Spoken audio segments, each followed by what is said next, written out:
السلام علیکم سامعین، 3 ربیع الاول کی تاریخ شروع ہو چکی ہے، 26 اگست ہے۔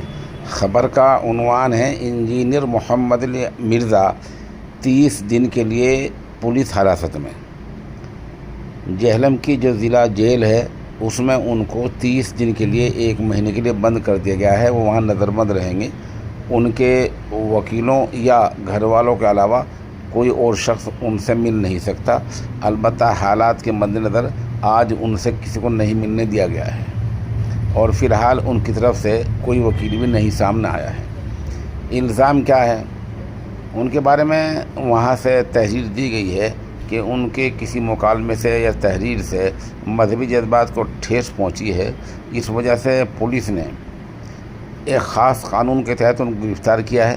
پاکستان میں ایک خاص قانون ہے، اس کا مطلب یہ ہوتا ہے کہ جس شخص کی وجہ سے، اس کے نظریات کی وجہ سے، اس کی تقریر کی وجہ سے، اس کے بھاشن کی وجہ سے مذہبی جذبات مجروح ہوتے ہیں یا سیکورٹی کو خطرہ لاحق ہو سکتا ہے، تو اس کو پولیس گرفتار کر سکتی ہے۔ گرفتار کر کے اس کو 1 مہینہ، 2 مہینہ، 3 مہینے جیل میں رکھ سکتی ہے، اور بعد ازاں اگر اس سے زیادہ مدت کے لیے جیل میں رکھنا ہوگا تو پھر وہ عدالت کی نگرانی میں جیل میں ہوگا۔ ایسا قانون پاکستان کا ہے۔